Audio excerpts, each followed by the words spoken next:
Hello to one and all present here. Myself, Dr. S.S. Uttarwar, Principal, Vidarbha Institute of Technology, Nagpur. And today's topic of my delivery is post-COVID challenges for freshers. Now, my dear friends, the crisis of COVID are the burning issues and burning topic in today's scenario. These crises are going to give last longer effect on all life pattern and all happenings in our coming days. ये कोविड-19 की वजह से जो uncertainty हर जगह आ चुकी है, बच्चे परेशान है, हमारी एग्जाम होगी कि नहीं, एग्जाम होगी तो एग्जाम मार्क्स कब मिलेंगे, रिजल्ट्स कब लगेगा. Particularly I am talking about the students who are in final year. डरे सहमे हैं बच्चे. सर हम क्या करें. अब बीइंग प्रिंसिपल बच्चे मेरे पास आते हैं, मैं उनको कंसोल करता हूँ, समझाता हूँ, बेटा टेंशन मत लो, सब ठीक होगा. लेकिन आपको आने वाले दौर के लिए खुद को बिल्डअप करना है बेटा. आपको आने वाले दौर के लिए खुद को चेंज करना है. Scenario is going to change totally prior to COVID corona and after COVID corona. So you must be competent. You must be, what I mean to say, firm to face the situation which will and the problems which may come in your path. No, I know everywhere there is tensions in front of you, because the students who are going for post graduation and somewhere in abroad, or who has planned to do post graduation in marketing, management, or any stream, all are under tension that whether हमारी exam होगी कि नहीं. Sir exam होगी तो फिर marks अच्छे मिलेंगे कि नहीं. इस बार तो मैंने बहुत अच्छी पढ़ाई किया था, मैं पढ़ाई करने वाला था. अभी तो मालूम पड़ रहा है कि सर एवरेज मार्किंग होगा, एग्जाम नहीं होगी, तो इसमें तो हमारा नुकसान होगा ना सर. बच्चे टेंशन में है. बराबर है. Being principle of engineering college, मेरा ये ऑब्जर्वेशन है, बच्चे 6 सेमिस्टर तक कैजुअली अप्रोच के साथ में रहते हैं. सीरियस अप्रोच बच्चों का रहता नहीं है. बस बच्चों को ये लगता है कि मैंने सेमिस्टर पास कर लेना चाहिए और आगे बढ़ना चाहिए. लेकिन जैसे ही बच्चे 7 सेमिस्टर में आ जाते, फाइनल ईयर में आ जाते, बच्चे अपने करियर के प्रति बहुत सीरियस हो जाते और फिर तब अपना वो गोल सेट करते, प्लानिंग करते कि अब की बार मैं बहुत अच्छी पढ़ाई करके बहुत अच्छे मार्क्स लाऊंगा, अच्छा प्रोजेक्ट करूंगा.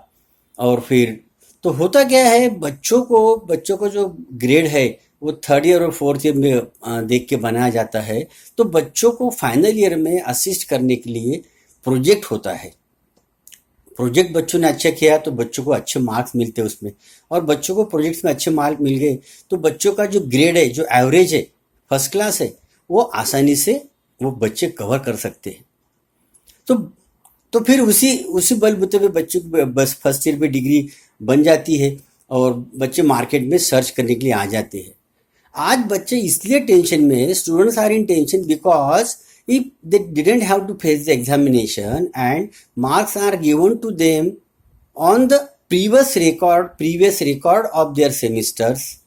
Now they are scared because majority of the students is not having a lucrative record or very good record of previous semesters.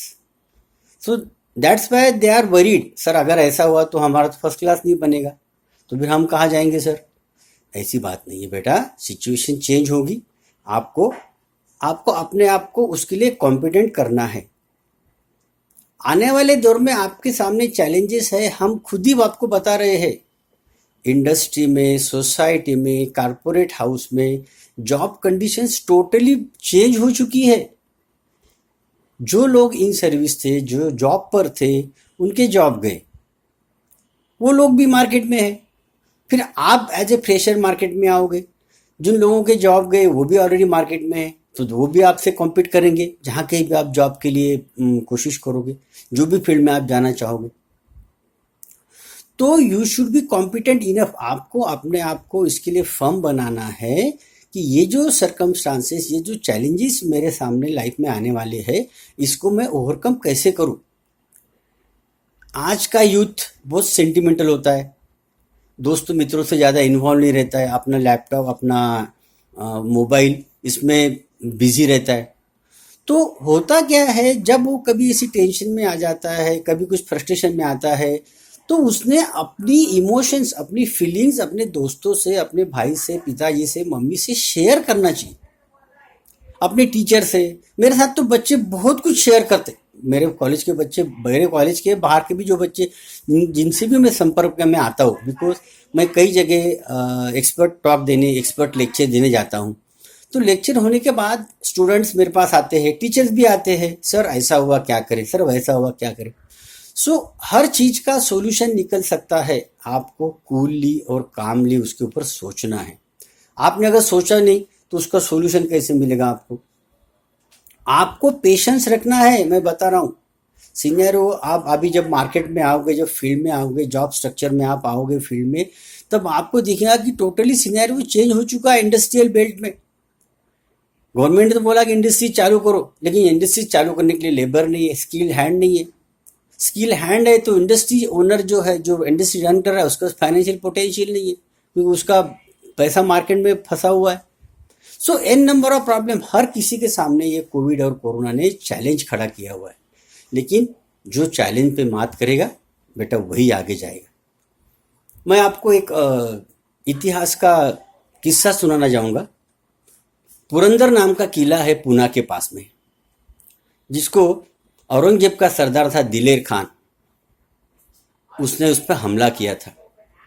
तो पुरंदर किला शिवाजी महाराज का था, वहाँ पे मुरारजी देशपांडे करके किलेदार थे। और दिलेर खान तो बहुत सारी फौज लेके आया था, और ये किले में सिर्फ 500 लोग थे। ये 500 लोगों ने 1 महीना किला नहीं जाने दिया दिलेर खान के हाथ में। 1 महीना तक लड़ते रहे। जब उनको मालूम था कि हम मरने वाले हैं, हम कटने वाले हैं, हम इतनी बड़ी फौज के सामने टिकने वाले हैं ही नहीं, लेकिन उन्होंने अपनी हिम्मत नहीं खोई, उन्होंने अपना ढाढ़स नहीं खोया। और तब कोई मोबाइल फोन तो थे नहीं कि वहाँ से शिवाजी महाराज तब राजगढ़ पे थे कि शिवाजी महाराज से बात कर लेंगे कि कैसा करना है, क्या करना है, भी कुछ था ही नहीं ना। वो लोग किले में बंद थे, इन्होंने पूरा किला एनसर्कल कर लिया था और लड़ाई चल रही थी, किले के अंदर किसी को जाने नहीं दे रहे थे। तो जब आखिरी लड़ाई हुई, तो जब किले में खाने पीने का सब सामान खत्म हो गया, तो फिर मुरारजी देशपांडे ने अपने सब साथीदारों को बुलाया, बोला अभी आखिरी की लड़ाई हमको लड़ना है, जितना नुकसान हम दिलेर खान की मिलिट्री का कर सकते उतना कर देंगे और शहीद हो जाएंगे, क्योंकि अभी तो अपने पास जीने के लिए किले में कुछ है ही नहीं। वन फाइन मॉर्निंग 5 बजे उठ के किले की गेट खोल के वो सब बाहर आके एकदम दिलेर खान की फौज पर हमला कर दिया। दिलेर खान की फौज को पता ही नहीं था ऐसा कुछ होगा करके। बस जितने जितने आधे उसके सोल्जर काट सके उन्होंने काट दिए, मार दिए। तब तक फिर वो लोग भी एक्शन में आ गए, दिलेर खान की टीम मिलिट्री भी एक्शन में आ गई। और हुआ इस लड़ाई में कि दिलेर खान हाथी पे बैठ के आया और मुरारजी देशपांडे था घोड़े पे। ऑब्वियस है, हाथी ऊपर रहेगा, घोड़ा नीचे रहेगा। तो मुरारजी देशपांडे लड़ाई कर रहा था बाकी सिपाहियों से, तो दिलेर खान ने वहां ऊपर से हाथी पर से भाला फेंक के मारा मुरारजी देशपांडे को। उसके बाल उनकी छाती में गिर गया, लग गया। छाती में लग गया तो मुरारजी देशपांडे नीचे गिर गए घोड़े पे से, और फिर खड़े होके तलवार लेके लड़ाई करने की कोशिश कर रहे। दिलेर खान भी नीचे उतरा हाथी से, और अब तो ये घायल हो चुका था मुरारजी देशपांडे, उसमें शक्ति भी नहीं बची थी, सुबह से लड़ाई कर रहा था। तो दिलेर खान उसको क्या बोलता, मुरारजी आप हमारे साइड में आ जाओ, हम आपको बहुत बड़ा सरदार बना देंगे और आपको जिंदगी में बहुत कुछ आप हासिल करोगे, शिवाजी को छोड़ दो, हमारे तरफ आ जाओ। तो ये तो बहुत स्वामी भक्त थे सभी शिवाजी के सरदार लोग, वो तो होने से रहा। तो फिर दिलेर खान बोले अभी तो आप मर रहे हो, अभी क्या करोगे। तो बाजी प्रभु देशपांडे ने बोला जिएंगे तो और भी लड़ेंगे, जिएंगे तो और भी लड़ेंगे। बेटा मैं क्या ये what is the moral of the story, आपको इतना कॉन्क्रीट खुद को रखना है। सिचुएशन चेंज होने वाली है, change is the law of nature. आज जो भी हमको संकट लगता वो थोड़े दिन बाद आसान लगता, लेकिन ये संकट में हमको हमारा पेशेंस नहीं खोना है। हमें सुशांत राजपूत जैसी एक्सट्रीम स्टेप नहीं लेना है। अगर वो इमोशनली स्टेबल रहता, अगर अपना गम अपने दोस्तों से, मित्रों से, रिलेटिव से शेयर करता, तो उसको आज इतनी बड़ी स्टेप लेने की जरूरत नहीं होती। Life is bound to change, मैं आपको यही बताना। और मेरा ये शॉर्ट डिलीवरी में भी एक शेर के साथ में एंड करना चाहूँगा।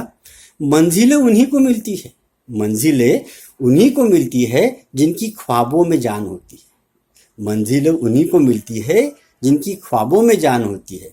पंखों से कुछ नहीं होता यारो, पंखों से कुछ नहीं होता यारो, हौसलों से उड़ान होती है, हौसलों से उड़ान होती है। तो आपको सपने देखना छोड़ना नहीं है और हौसले रखना भी नहीं छोड़ना है। Thank you.